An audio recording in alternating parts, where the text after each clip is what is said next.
As it please the court, my lord, it's not a big issue though. With the leave of court, I just wanted to update the record, my lord. I'm not snitching anyone, but it's just the updatement of the record. To recall that I think it's almost 3 weeks ago, I formally on record requested information with regard to the movement of the motor vehicle that was used by Constable Zungu on the 26th of October 2014, allegedly when it drove from Tembisa to Joburg and ultimately ended up at Fort Lores. We haven't received any response from the state, my lord. I just wanted to update that record. I think we did indicate that we don't have such a car was not fitted with. So that's the response of the state. We don't have that. We don't have that. I think that okay, but it's fine. If that's the case, it's fine. Anything like that is fine. Okay. Thanks. I support this is Speak a little more on that. Yes, sir. now, first of all, I'd like to thank the court for the charges for yesterday because this statement was clearly not legible. So the session yesterday was not true. Mr. Taz, now that I've gone back to the record to see what the statement is saying, I want us to go back to paragraph 1B.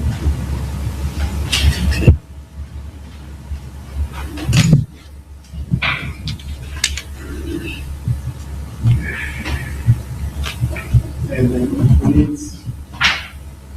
it's also informed that if necessary, we will be afforded protection against any irregularities and that as soon as possible have any irregularity investigated by a senior police officer. Bengicela ke sibuyele kuyena-ke ku-1B ukuthi-ke watshelwa futhi ukuthi uma ngabe sikhona-ke isidingo ukuthi uzothi-ke avikeleke kukona kuphi-ke okungahambi kahle noma-ke okungenziwa kahle nokuthi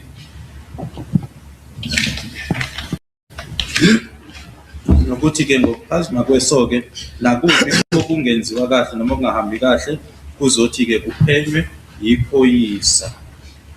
And in fact, Mr. Ntanzi, just for clarification purposes, this is not a question put to you, but rather it's information given to you by the magistrate.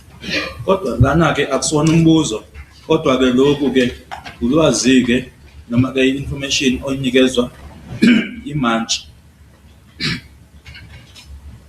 Now, according to paragraph 1B, did the magistrate tell you that you'll be afforded protection against irregularities?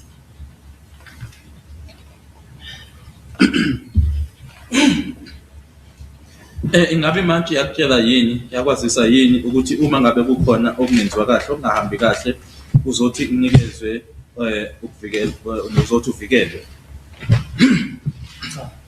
No.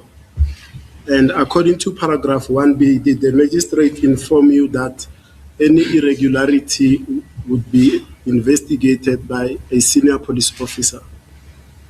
Ingabe wakutshela yini-ke ukuthi uma kukhona okungenziwa kahle okungahambi kahle ukuthi-ke kuzothi kuphenywe-ke yiphoyisa? No. Did the magistrate explain what kind of irregularities would be investigated? Ingabe manje yakusho yini ukuthi kuyini lokho abayikhuluma ngakho ukuthi uma kukhona okungenzekanga kahle okungenziwa kahle noma okungenzeki kahle washo ukuthi ukhuluma ngani mayisho njalo? No, she never told me anything. Did the magistrate ask you if there had been any irregularities in your treatment by the police? Yasho yini imanje ukuthi uma okuhona ongazange kwenziwe kahle amaphoyisa? Cha, No, she never informed me. Did the magistrate specifically ask you about police misconduct in relation to your treatment? Ingabe imanje yakubuza yini mayelana nokungayiphathi kahle noma ungenzi kahle kwamaphoyisa kuyindlela abenza ngayo noma abaphatha ngayo? No.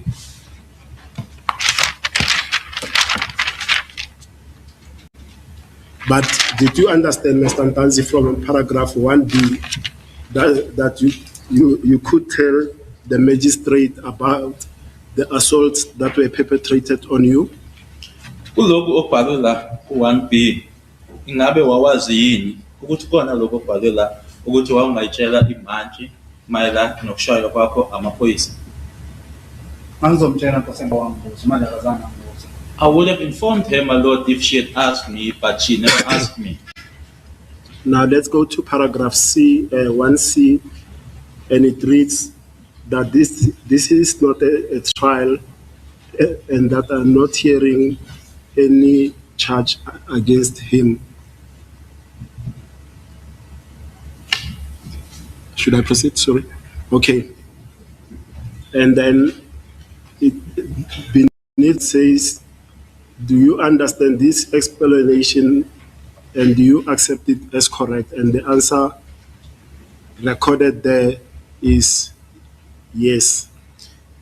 Lana ke kusi uthi ke akusona ukuqulwa kwecala leli nokuthi ke angizile ukuthi ngizolalela ke amacala noma icala alithwesiwe.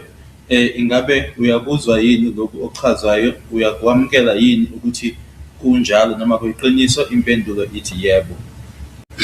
Did you respond to questions 1B, in fact 1A, B, C to the magistrate with the answer yes?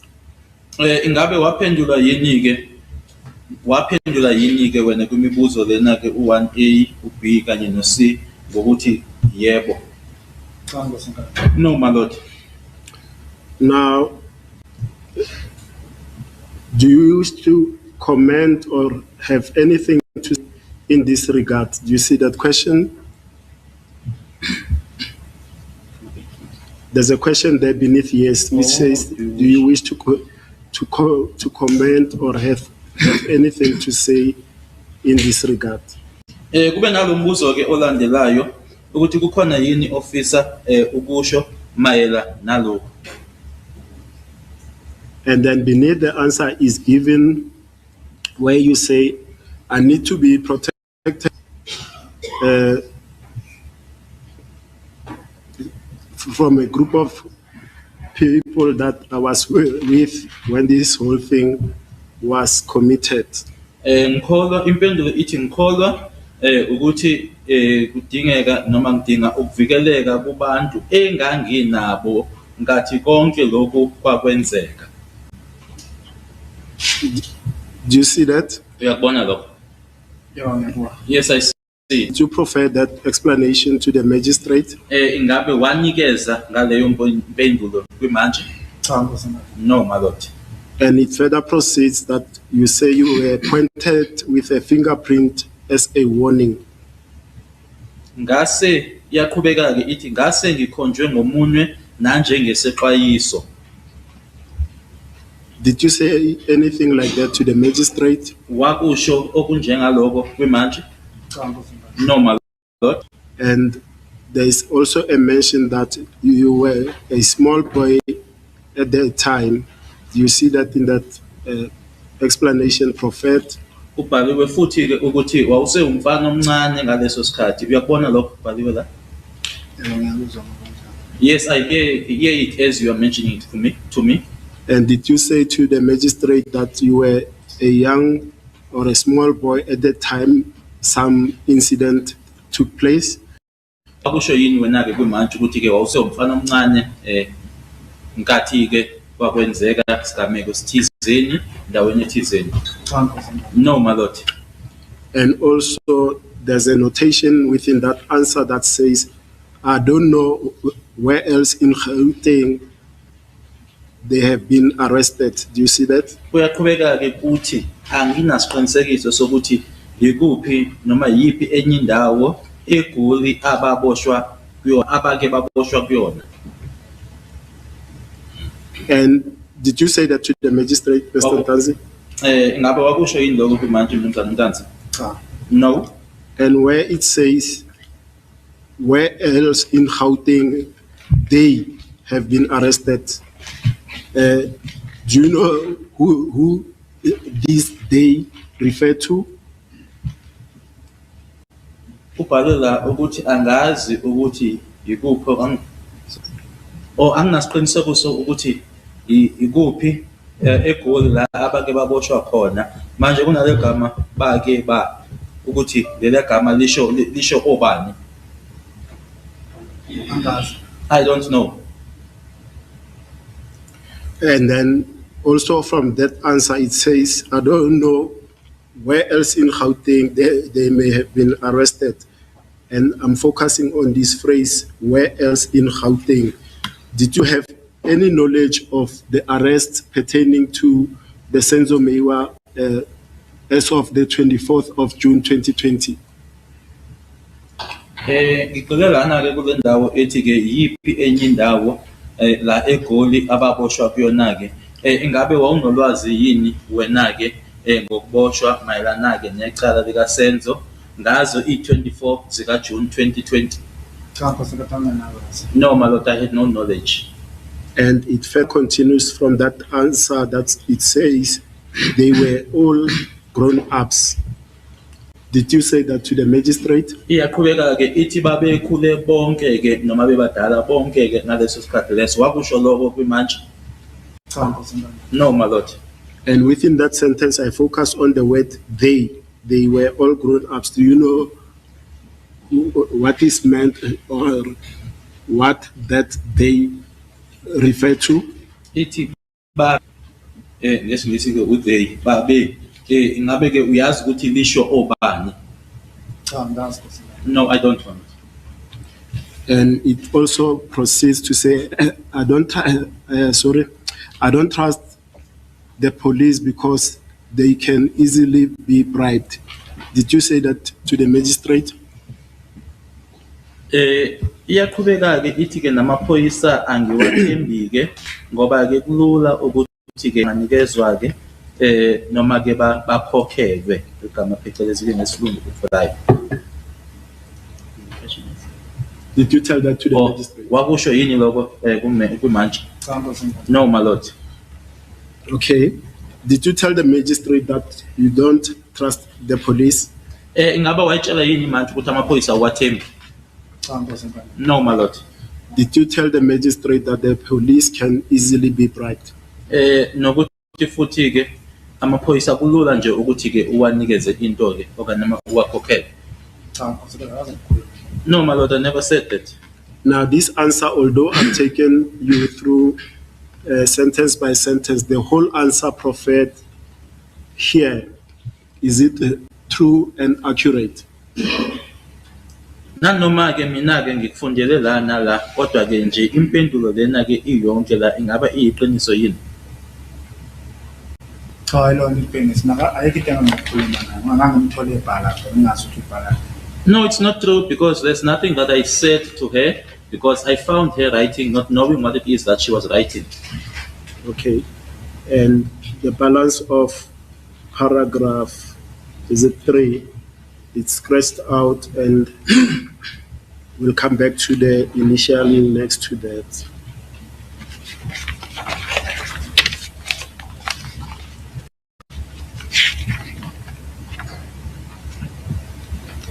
Let's go to, because the other paragraphs yesterday we had covered, I was going to have this paragraph where I was going to struggle, which is paragraph 9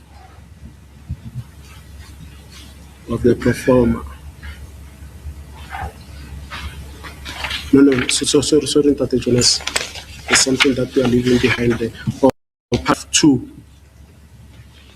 which says, who brought you to my office and for what? You see that? Lana ke kubhaliwe ukuthi ubani wakuletha office lami ekulethela siphi isizathu. And the answer proffered is that Mohani, who was escorted by Metro Police officers, and the further explanation as to a reason why it says, I was brought because I was present when a murder was committed, even though I did not commit it. The police told me to come forward to make a statement, and I also wanted to make a statement, and I'm happy to make one. Do you see that response? Impendulo ke la ebhaliwe ithi uSergeant Mukhane ephelezelwa noma escort wakhe namaphoyisa eMetro ngilethwe la ngoba ngangikhona ngathi kubulawa noma ukubulawa kwenzeka nanoma ngingazange mina ngikwenze amaphoyisa angitshela ukuthi ngize enkantolo ukuzokwenza istatement nami futhi ke bengifuna ukuthi ngisenze futhi ke ngiyathokoza noma ngijabulileke ukuthi ngisenze. Uyabona lokho? Yeah, Witness. Yes, I hear. Did you give this answer to the magistrate? Wayinikeza yini le mpendulo kwimanje? Cha ngibuzana nami ngiphendule. No, my lord, I never provided such an answer Awayikho futhi ngibuzayo. because there was nothing that I was asked or that she asked me. Did you say these actual words or words in essence similar to this answer? Ingaba lamazwi wawasho noma ke afanayo nala abhaliwe la? Cha. No. Now let's also do the same exercise as before. Let's break it down sentence by sentence. Let's first deal with this part that says, I was brought because I was present when a murder was committed. Asiqale lana ke ngilethwe ngoba ngangikhona uma kwakubulawa. Did you say this to the magistrate? Wakusho lokho kwimanje? Cha ngibuzana. No, my lord. Now, because this pro forma is completed in respect of Phosphorus CAS 636-10-2014, I'm going to proceed to ask you these questions. Were you present when Senzo Meiwa was murdered? Ngoba ke iphepha leli ke noma amaphepha lana uma egcwaliswa ke ayigcwaliselwa lona ke icala leli u63610 of 2014 lase Phosphorus. Anganjena ke wawukhona uma uSenzo Meiwa wayebulawa? Cha ngibuzana. No, my lord. Were you at this address 13511 Kutanon Street, Mzamo section, Phosphorus, on the 26th October 2014 at the relevant time Mr. Meiwa was murdered? Ingabe wawukulela kheli yini e13511 Kutano Street eNomzamo section ePhosphorus ngalesi sikhathi lesiyana umnumzana uSenzo Meiwa ayebulawa ngaso? Cha ngibuzana. No, my lord. Were you anywhere near or in the vicinity of the crime scene on the 26th of October 2014? Ingaba wawuseduze yini noma kuleya ndawo noma eduze kwakhona nge26 kaOctober 2014? Cha ngibuzana ngoba ngazi ngikwazi ukuthi kuphi. No, my lord, because I don't even know as to where it is. Did you personally witness the murder of Mr. Senzo Meiwa? Ingabe wena wayibonela mathupha ukubulawa kwakhe umnumzana uSenzo Meiwa? Cha. No. Were you involved in some way in the murder of Senzo Meiwa? Khona nje indlela ke owawingxenye yayo ngokubulawa kwakhe umnumzana uSenzo Meiwa? Cha. No, my lord. And the next sentence I'd like to go through is, even though I did not do it. La yoke okubhaliwe uthi nanoma ke ngingazange ngikwenze. At the time you met Magistrate Vivian Cronje, did you have any information about who killed Senzo Meiwa? Ngesikhathi owuhlangana ngaso nayo imanje uVivian Cronje wawunolwazi yini ukuthi ubani owabulala uSenzo Meiwa? Cha ngibuzana. No, my lord. The next sentence that I want to go to is this one, that the police told me to come forward to make a statement. Did you say this to the magistrate? Okulandelayo kubhaliwe amaphoyisa angitshele ukuthi ngize. Can you repeat that? Just one. The police told me to come forward to make a statement. To come to court. Is it to come to court? To come to court. Okay. The police told me to come to court to make a statement. Amaphoyisa angitshela ukuthi ngize enkantolo uzokwenza istatement. Ngabe wakusho lokho? Cha Nkosi enkantolo ngoba nokuthathwa kwama-police station anginazo ukuthi kuyiwa. No, my lord, because even when I was taken from the police station, I didn't know where we were going. And we are not going to repeat this, except the telephone call that you say you received from Ms. Moho. Did you receive any other telephone call from the police that told you to come to court to make a statement? Asingeke sikuphindeke lokho kodwa ke ngaphandle kocingo owalithola lokuya kuyena ke umamfundisi lukhona olunye ucingo owalithola emaphoyiseni olwalukutshela ukuthi uzoya enkantolo. Cha Nkosi enkantolo. No, my lord.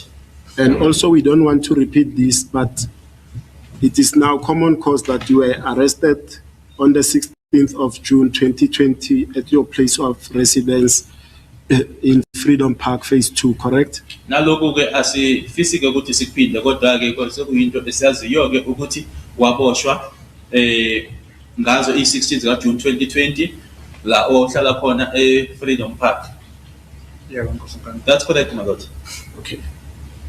And did you voluntarily present yourself at the police station to hand yourself over for the murder of Senzo Mewa?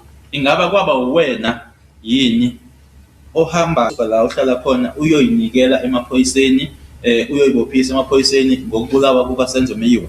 Cha Nkosi enkantolo. No, my lord. And the next paragraph that I'd like to move on to is, and I also wanted to make a statement. Do you see that? Esilandelayo noma okulandelayo kubhaliwe ukuthi ke nami bengifisa noma bengifuna ukuthi ngisenze istatement. Uyakubona lokho? Yebo ngiyezwa. Yes, I hear. Did you say this to the magistrate? Wakusho lokho kwimanje? Cha. No. And this statement, and I also wanted to make a statement. Is it true or is it false? Lokho kubhalwe la ukuthi nami bengifisa ukuthi ngisenze istatement. Uyiqiniso noma kungamanga? Akulona iqiniso. It's not true, my lord. Did you want to make a confession to a magistrate on the 24th of June 2020? Engabe wawufuna yini noma wafisa yini ukuthi ugonyuluke wena kwimanje nge-24th ka June 2020? No. And on the 24th of June 2020, did you have a choice whether or not you were going to be taken to Magistrate Koranye? Nge-24th ka June 2020 wawunako yini ukuyikhethela ukuthi ke uyafuna yini ukuya kwimanje uMiss Koranye? Awunako yini ukuyikhethela ukuthi uyaya lapha noma awuyi? Cha nganginazo ukuthi kuyiwa mina ngabe nasesingena khona. No, I did not even know as to where we were going. I just saw us going in there. The next paragraph that I want to go to is, I am happy to make one, referring to the statement. Do you see? Ngoba lokho kubhalwe lana ke ukuthi futhi ke ngijabulile ukuthi ngisenze. Uyabona lokho? Yes, I hear. Did you say this to the magistrate? Wakusho lokho kwimanje? Cha. No. Were you happy to make a statement on the 24th of June 2020? Ngabe wawujabulile yini ukuthi wenze istatement wena nge-24th ka June 2020? Cha ngawazange ngenze statement. Ngingajabuli ukuthi ngenze statement. No, because I never made a statement. I was not happy. Because I didn't do a statement. I didn't make a statement. No hamba ngakuthatha nge-24 ngahamba nginalwazi ngiyiwa. Even the journey that we took on the 24th, I did not know as to where we were going. In your entire time in custody from the 16th of June until the time you met the magistrate on the 24th of June 2020, were you happy? Ngabe ngase sonke isikhathi ngesikhathi waboshwa ngaso nge-16th ka June 2020. kuze kube isikhathi wahlangana ngaso nemanje nge-24 zikaJune 2020 ingabe wawujabulile yini? Cha Nkosikazi ngingajabulile ngoba ngangingaziyo ukuthi ngikuphi. No, my lord, I wasn't happy because my whereabouts were not known. Okwesibili ngiyashawa. Secondly, I was assaulted. Okwesithathu angigezi ibhasi enkantolo. Thirdly, I wasn't taking a bath. Were you happy that you were in custody for the murder of Senzo Meyiwa? Ngaba wawujabulile ukuthi uboshelwe ukushona kukaSenzo Meyiwa? Angingajabulanga nakhona Nkosikazi ngoba angizange ngibulale Senzo futhi anganopashonela ziphi indawo. I wasn't happy because I never killed Senzo. I did not even know as to where he died or which place he died. Now, in summary, the entire answer that is noted for question 2, did you say anything like this to the magistrate? Manje ke uma sesifinyeza ke kwimpendulo enikeziwe lana ke kumbuzo wesibili question 2 ingabe wakusho yini lokhu kwemanje? Cha. No. Yeah, let's then proceed, Mr. Ntanzi. Paragraph 3, we are not going to deal with it because it deals with something else and it is scratched out. We'll come back later to this. Let's go and on the next page as well, on top, it is scratched out. We'll come back to that. Paragraph 4, let's deal with it.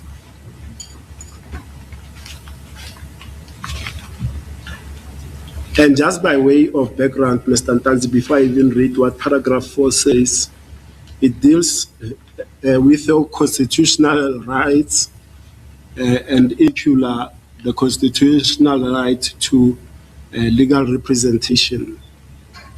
Lana ke sizodlula ke ku3 ngoba ke njengobona ke ukuthi ke kusuliwe laphayana uma siya ku4 u4 yena ke ukhuluma ngamalungelo ke ikakhulukazi amalungelo aphathelene nommeli.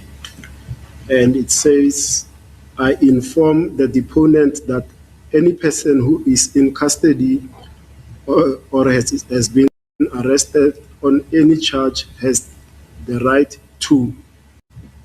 Uthi ke u4 sengiyamtshela ke umuntu lona ke oze ukuthi azokwenza ke istatement ukuthi nawuphi umuntu osesitokisini noma oboshiwe noma uthweswa liphi icala unelungelo. Okay, 4A, be assisted by a legal representative of his own choice. Ukuthi ke alekelelwe ummeli oqokwe uyena noma ayikhethele yena. In fact, before I would have read paragraph 4A, did the magistrate warn you of the right to legal representation on the 24th of June 2020? Ingabe imanje yakwexwayisa yini ngelungelo lokuba nommeli nge-24 zikaJune 2020? No, my lord. Now, this right in 4A to be assisted by a legal representative of your own choice, did the magistrate mention this to you? Manje ke ilungelo leli lokuthi ke ulekelelo noma usizo ummeli oyikhethele yena imanje yakusho lokhu kuwena? No.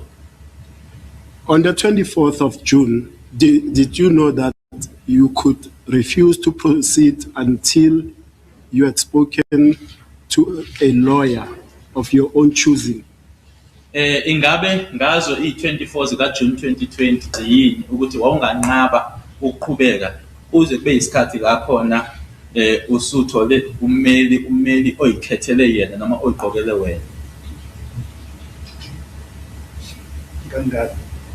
Nge-24 zikaJune 2020 wawazi ukuthi wawunganqaba laphayana ukuthi ke kuqhubeke noma kube khona into eyenzekayo kuze kube isikhathi la khona wena uhlangene nommeli ummeli okhethwe wena? I would have refused, my lord, because I didn't know as to why I was there.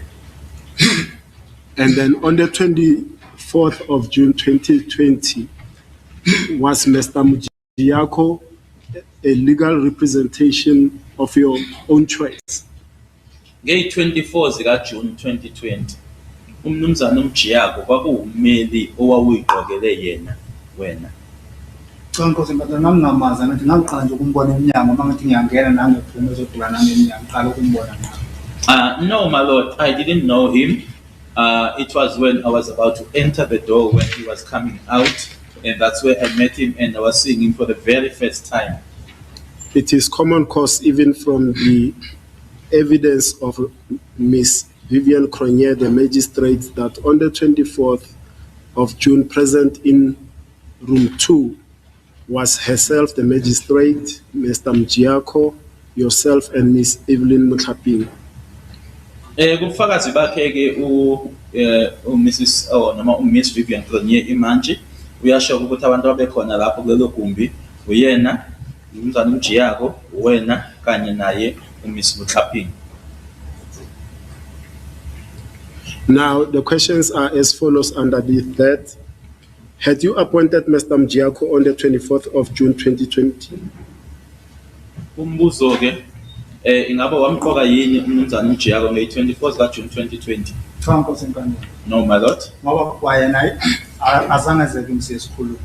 because he never approached me or came to me so we could talk. Yena ugcine nje mangisangena emnyango iphoyisa imali from emnyango nangu ngizodona emnyango ngitshela ukuthi uthunywe ifamily yami ngithi ngicela ukubona inamba lo thina bakufanele kuyo. Wathi lapho sobuya sikhuluma ngena wahlala esitulweni. Futhi nawe magistrate ayikho engayizwa ekhuluma ukuthi magistrate. Now, the last time, my lord, it was when I was about to enter the door.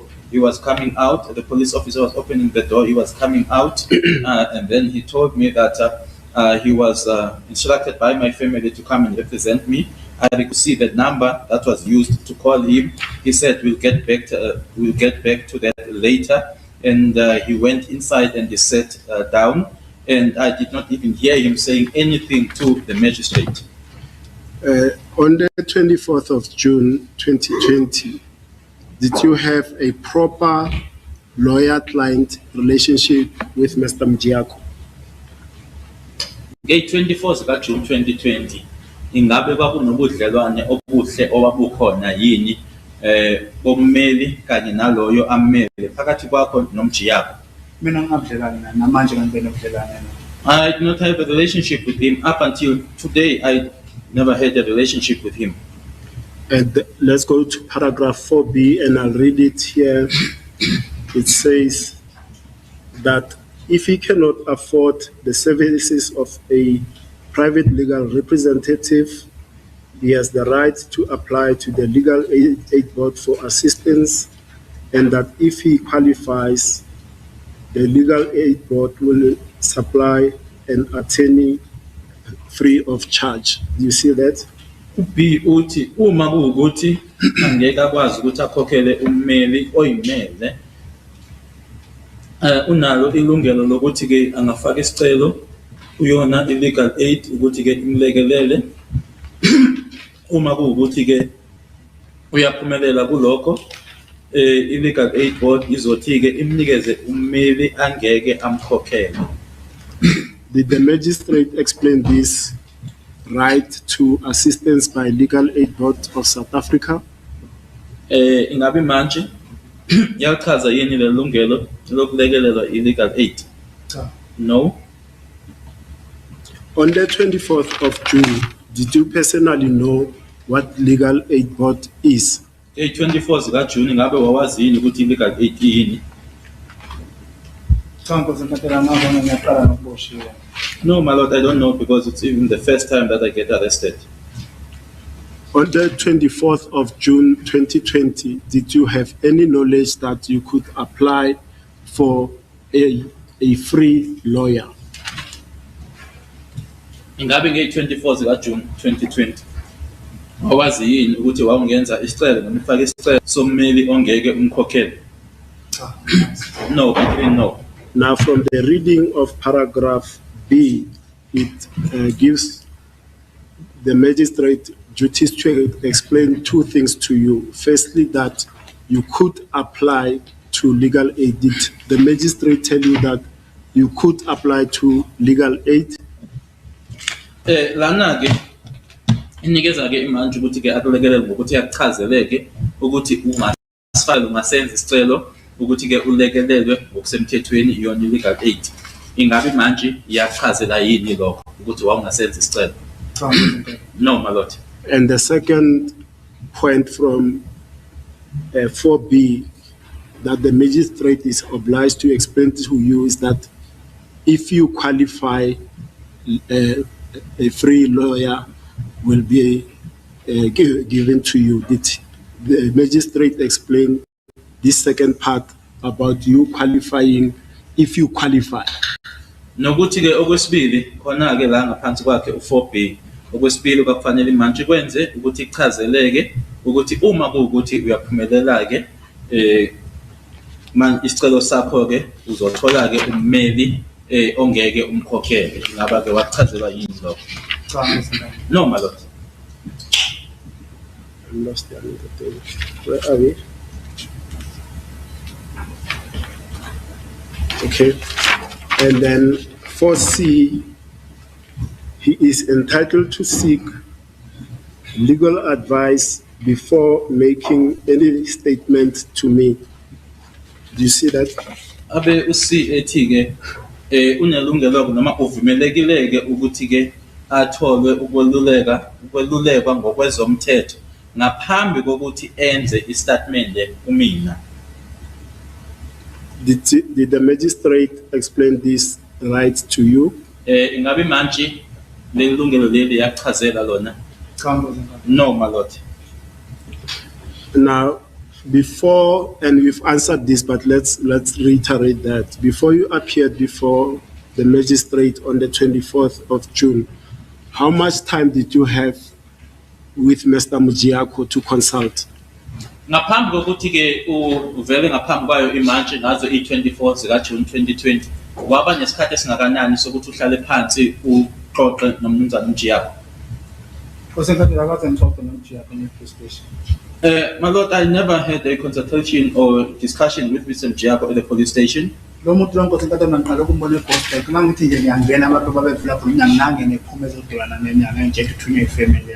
I met this person for the first time, my lord, in Boksburg when I was just about to enter the door. He was coming out, and then he told me that he was sent by my family to come and represent me.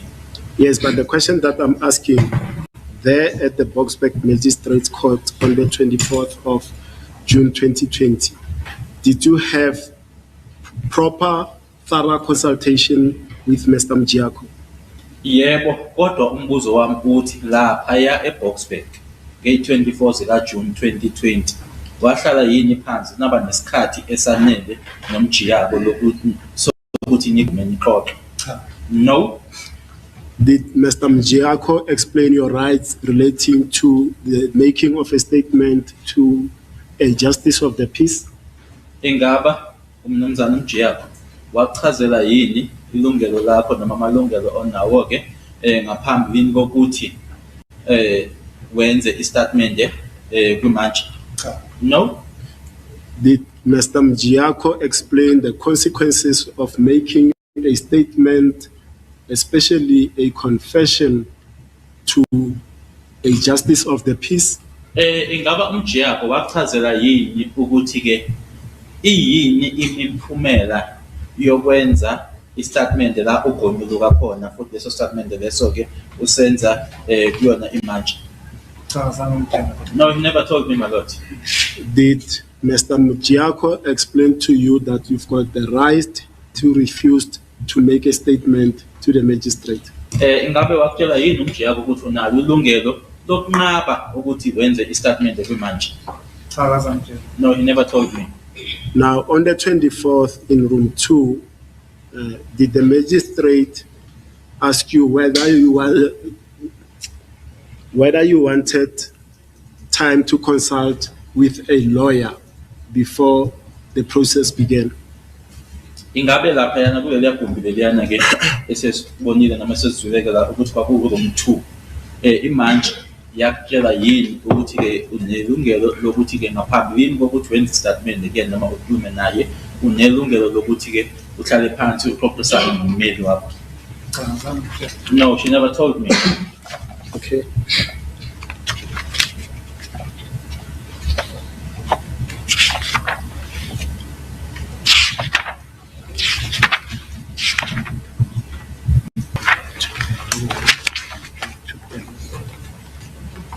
Sorry, madam.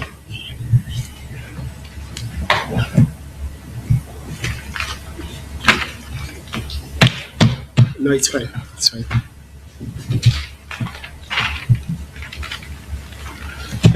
I want to refer you to the transcript of the 20th of October, 2023. It will be page 34, line 9. And this is the time when the magistrate was being cross-examined by the late Mr. Mgomezulu. And in response to this question that I've asked you, whether the magistrate afforded you time to consult with a lawyer before the process of taking a statement began. And I quote at line 9, page 34, transcript of 20 October 2023. The magistrate says, I do not go ahead with the taking the statement, whether it is a confession or a statement, without confirming or making sure that both parties had properly consulted. That is now the person, the deponent, as well as the lawyer.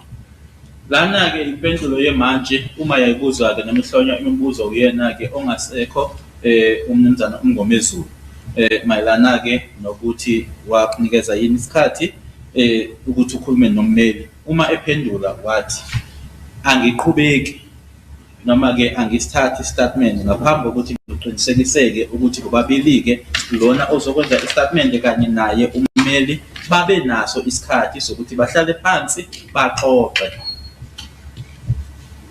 Do you hear that answer? Uyayizwa leyo mpendulo? Yebo ngiyayizwa kodwa mina akaze ngihlale phansi naye. Yes, Yes. I hear it, but I never sat down with him. All right. Now, after paragraphs 4A to C were put, the response that is provided, and the magistrate says it comes from you, is that I understand. Did you tell the magistrate that you understand the rights explained or contained in paragraph 4A, B, and C? Manje ke emva kwale mibuzo ke noma ke lokho kubhaliwe lana ku4A B no C kunempendulo ke lana imanje ethi ibuya ethi yebo ngiyezwa. Manje ke wena ke washo kumanje ukuthi yebo uyezwa lokho lamalungelo achaziwe la ku4A 4B no 4C. Cha ngizomphemba. No, my lord. And beneath, I understand there's a further question. Do you have a legal representative, or do you wish to apply to the Legal Aid Board for assistance? And if so, do you wish to consult with him before making any statement made?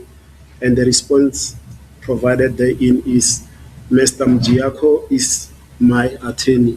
Benombuzo okhona ngenzansi lapho unaye ummeli noma ufisa ukuthi wenze isicelo kuyona ke iLegal Aid Board ukuthi ke uthole usizo noma ulekelelwe. Uma ngabe kunjalo ufisa ke ukuthi ukhulume naye ngaphambi kokuthi wenze istatement. Kumina impendulo ebhaliwe laphayana umnumzana uMjiyako ummeli wami. Now, did the magistrate in room 2 at the time ask you whether or not you had a legal representative to assist you? Ingabe imanje laphayana kolum 2 yakuza yini ukuthi naye ummeli ozokulekelela? Cha ngizomphemba akaze ngibuze. No, my lord, I was never asked that question. Ngoba ngayona ilwela akaze ngizwe ngikhuluma nawo mama uMntombi. Because even the lawyer, I never heard him speaking to the white lady. And in the presence of the magistrate and all and sundry that was in that room, did you, from your own mouth, pronounce to the magistrate that this person sitting here, Mr. Mjiako, is my attorney? Did you say Manje that? ke kulelo gumbi ekwakukhona wena imantshi kanye nabo bonke abanye ababekhona wakusho wena ke ngomlomo wakho ukuthi umlisa lo ohlezi la ummeli wami. No. And did the magistrate ask you the relationship between yourself and the gentleman dressed neatly in a suit who was in that room, that is Mr. Mjiako? Ingabe imantshi yabuza yini ubudlelwane phakathi kwakho nalo yamlisa owayegqoke kahle lapha yana leliya gumbi efake isuti umjiyako ukuthi ubudlelwane phakathi kwenu bobabili ebuyini nihlanganiswa yini? Cha ngazimbuza. No, I was never asked. Okay. And then did the magistrate ask you whether or not you wanted to consult with a legal representative before making a statement to her? Ingabe manje yabuza yini ukuthi ufisa ukuthi uhlale phansi ukhulume nommeli ngaphambi kokuthi wenze istatement kuyena? Cha ngazimbuza. No, she never asked me. Was Mr. Mjiako on the 24th of October present in that room at your request? Ukuba khona yabo kuleliya gumbi nge-24 zika June 2020 waba khona ngoba wayecelwe uwena? Cha. No, I don't know him. And if we look at that question that says, do you have a legal representative? Let's stop it there. Do you have a legal representative? Did the magistrate ask you that? Uma ubuka lo yambuzo loyana uthi unaye ummeli imanje yabuza lo unaye? No.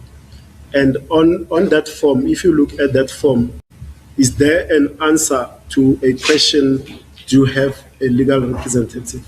Uma ubuka kule form lena ikhona impendulo ephendula lo mbuzo ethi unaye ummeli. Look at the form, and Mr. Jonas can assist you. The form and tell me, is there an answer to this first question? Because this question is threefold. The first one, it says, do you have a legal representative? So I'm at that. Is there an answer noted on that form for that question? Ngifisa nje ubheke ngoba lo mbuzo lo ubheka ngilana mina la ethi unaye yini ummeli. Manje ke ngicela ke ubheke ukuthi ke ikhona yini impendulo ephendula le ndawo ethi unaye ummeli. Mina ngibuka. I don't see it. Okay, thank you. And regarding the second question that says, do you wish to apply to the Legal Aid Board for assistance? Do you see that? Is there a response noted to the question whether or not you wanted to approach the Legal Aid Board for assistance on that form? Bese kutholandelayo ke uyabuza ukuthi uyafisa yini ukuthi wenze isicelo legal aid board ikulekelele. Ngabe khona yini ke impendulo oyibonayo la ephendula lokho? Uyafisa yini ukuthi ufake isicelo noma wenze isicelo legal aid? Mina ngiboni lo. I don't see it, my lord. And to the third question, that forms part of that conglomerate of questions. Do you wish to consult with a lawyer before making any statement to me? Is there an answer to that question? Bese olandelayo ke uma kunjalo uyafisa yini ukuthi ke ukhulumisane noma ukhulumeke nommeli ngaphambi wenze istatement kumina? Is there a response there? Ikhona yini impendulo lapho? Cha ngazimbuza. Nakho impendula ikhona. No, I was never asked and there is no response.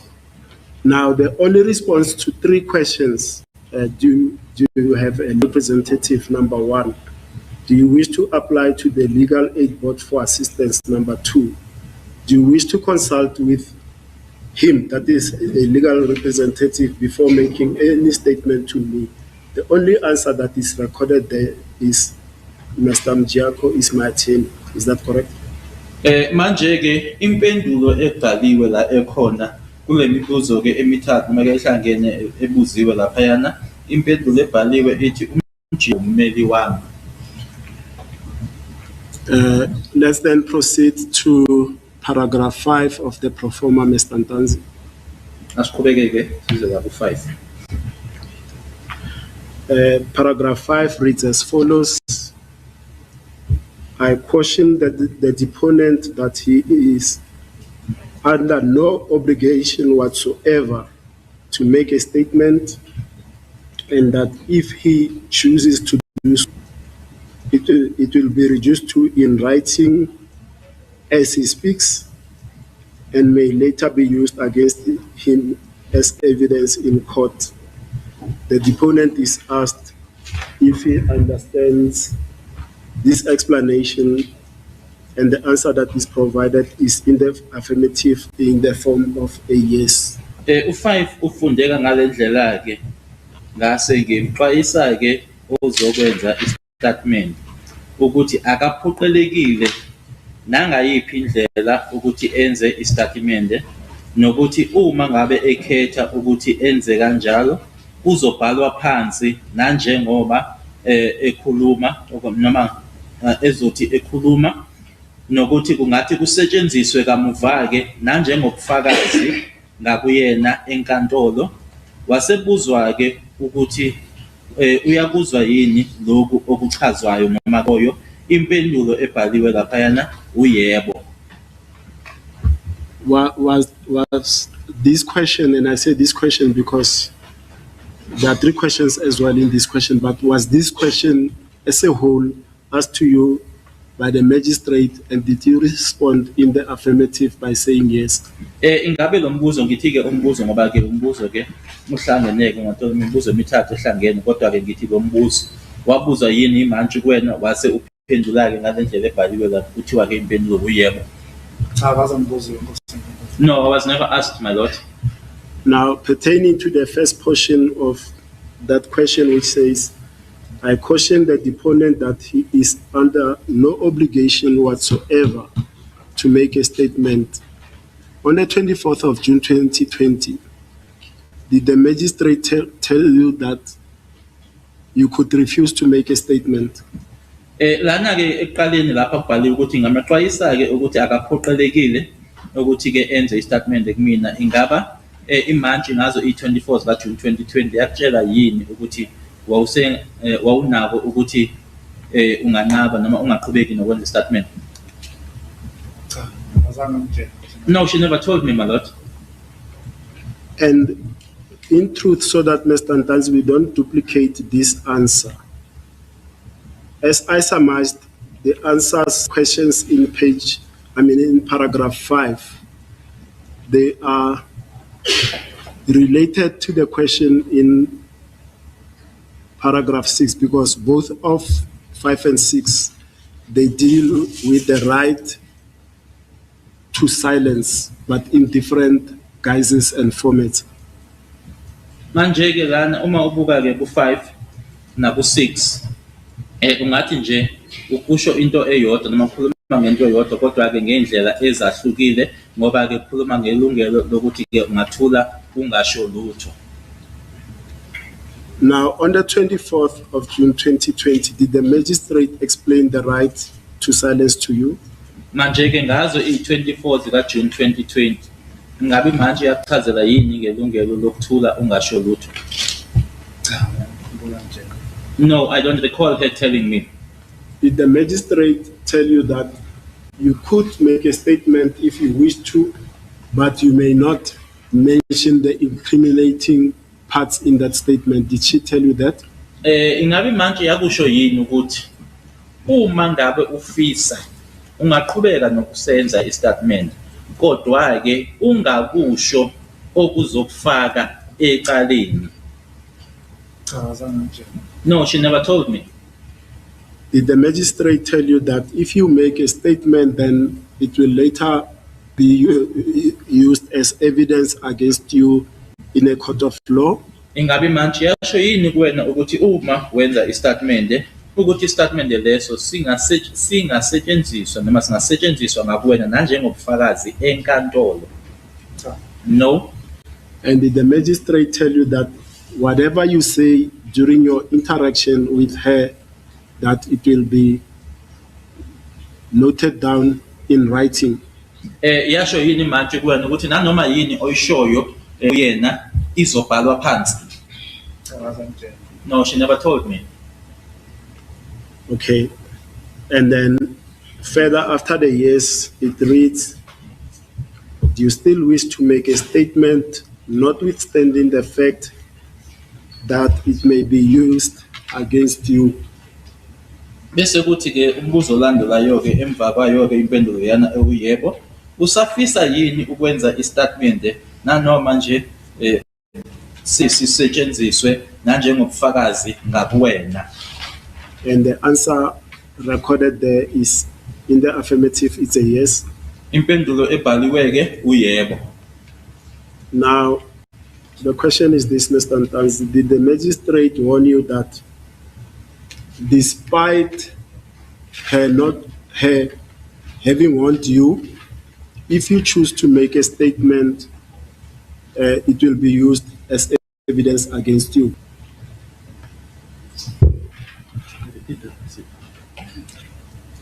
Did the magistrate warn you that despite her having warned you about the right to silence, if you make a statement, it will be used against you as evidence? Ingabe manje yakuxwayisa yini ukuthi emuva kokuthi eseshilo ke kuwena noma sekutshelile ngelo lokuthi usungathula ungasho lutho? Yes, you're on track. Usafisa yini ukuthi uqhubeke? Yeah. Esekutshelile ukuthi yebo unalo ilungelo lokuthula ungasho lutho. Usafisa yini uqhubeka wena usenze statement? She never asked me. And did you respond by saying yes to this question? Ingabe waphendula ke wena ngokuthi yebo kulo mbuzo loyo? No.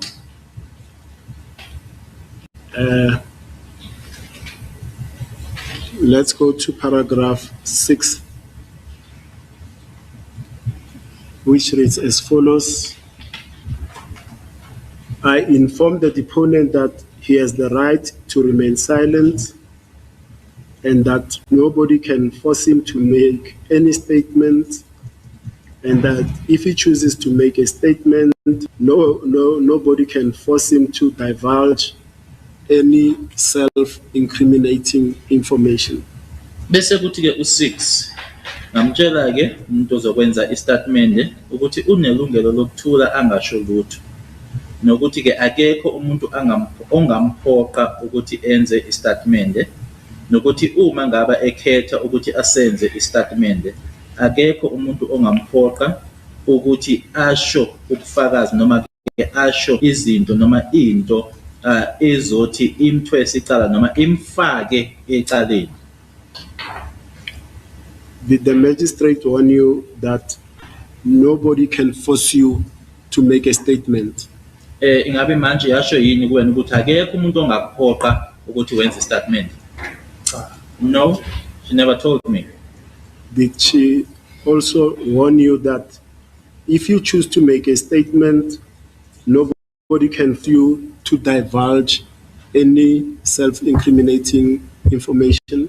Ingabe yasho yini manje kuwena ukuthi ke uma kuwukuthi ke uyayikhethela noma uyakhetha ukuthi uqhubeke ngokusenza istatement akekho umuntu ongakuphoqa ukuthi ke usho lokho okuzokufaka ecaleni noma okuzokuthwesa icala? And the answer to these questions that are contained in paragraph 6 is that you understand the warnings that the magistrate has given you. Did you say so? Impendulo ebhaliwe ke lana kwizexwayiso lezi ke imanje ethi yakunikeza zona ke ithi yebo ngiyezwa. Ingaba washo kanjalo ukuthi uyezwa? No, I never said so. She never asked me. And beneath the response, I understand there's a further question which says, do you wish to remain silent or do you wish to continue to make a statement? Olandelayo ke umbuzo, ufisa ukuthula ungasho lutho noma ufisa ukuqhubeka ukwenza istatement? And the response recorded therein is, I want to make a statement Impendulo ebhaliwe So lapha. sorry. I want to continue to make a statement. Impendulo ebhaliwe lapha ethi ngifuna ukuqhubeka ukwenza istatement. Did you tell the magistrate that you wanted to continue to make a statement? Wayitshela yini manje ukuthi ufisa ukuqhubeka ukwenza istatement? Cha. No, my lord. And I've asked you this before. In the context of this question that says, do you wish to continue to remain silent or wish to go to make a statement? Did you understand that at any stage in that room, you could stop the process, not talk to the magistrate, ask the police to take you back where you come from? Ngeke ngakubuza ke lokho ngaphambilini ukuthi ke ngalesi sikhathi olaphayana kulela gumbi ukuthi kwakuyinto owawuyazi yini ukuthi ngavele nje uthatha isinqumo sokuthi cha awuqhubeki ukukhuluma nemanje usho emaphoyiseni ukuthi ke akathathe akubuyisele la akuthathe khona. And when it says, I wish to continue to make a statement, on the 24th of June 2020, was it your desire to make a confession? Nge-24 zika June 2020 kwakuyisifiso sakho yini ukwenza istatement sokugonyuluka? Cha kwangasisona isifiso sami namazi ukuthi kwakuyiwa kuphi indawo. Naba sasingena khona. No, it was not my desire. I did not even know as to where we were going. I just saw the place when we entered it. And is it correct, Mr. Ntanzi, that from your testimony here in court, is that from the 16th of June up to the 24th of June 20, you had always maintained your innocence, that you know nothing about Senzo Meyiwa's killing and that you were not involved in his killing? Ingabe kuyiqiniso yini ukuthi ke bekuyinto nje okade uyisho ngaso sonke isikhathi kusukela ngesikhathi sokuboshwa kwakho nge-16 zika June 2020 kwaze wayofica ngazo ke i-24 zika June 2020 ukuthi wena ke awazi lutho ngokubulawa kukaSenzo Meyiwa? Yebo Nkosi enkantolo. Yes, Awanamanje amazi. up to now I know nothing. Now the corollary question will be, from that period, from the 16th of June 2020 to the 24th of June 2020, have you always wanted to confess about the knowledge that you had about the Senzo Meyiwa's killing or your own involvement in the killing of Senzo Meyiwa? Mbuzo landelayo ke kulokho. As a court, please, my lord, we let the first question slide, but you know, there's the evidence of Brigadier Gininda about what took place at Carltonville when he had a private discussion with the accused on the 17th of June 2020. I don't know if that proposition is correct, that accused has always maintained that he knows or he's innocent of the death of Mr. Senzo Meyiwa. We submit, my lord, that perhaps that doesn't accord with the evidence that is on record. He's entitled to say it if he wants to. It's not about entitlement. It's about whether he wants to testify to that effect. He's got the right to do that. You may have other ideas about that. Thank you, my lord. I mean, that As a court, please. So the question, Mr. Ntanzi, was this: from, you've said since your arrest on the 16th of June 2020 to the time you met the magistrate on the 24th of June 2020, you have always maintained your innocence, that you have no knowledge about the killing of Senzo Meyiwa and you were not involved in his killing. Shilo ke ukuthi ke ukusuka ngazo i-16 zika June 2020 base kwayilanga owahlangana ngalo nemanje nge-24 zika June 2020 ngaso sonke leso sikhathi-ke ukhuluma into eyodwa ukuthi-ke awazi lutho ngokubulawa kukaSenzo nokuthi futhi-ke wayengasiyona ingxenye yokubulawa kwakhe. Yebo, Nkosi Mpembe. Yes, my lord. Now, the question that I'm asking you is the corollary of that from the 16th of June 2020 to the 24th of June 2020, have you always wanted to make a confession? Manje-ke umbuzo olandela lowo-ke ukuthi ukusuka ngazo i-16 zikaJune 2020 kuyofika-ke ngazo i-24 zikaJune 2020 kwakuhleli kuyisifiso sakho yini ukuthi ugonyuluke? Cha. No. My Lord, it's 11:15. May we take the short adjournment? Okay. Can we request to have a short discussion with the court in chambers? That's okay, fine. We can talk in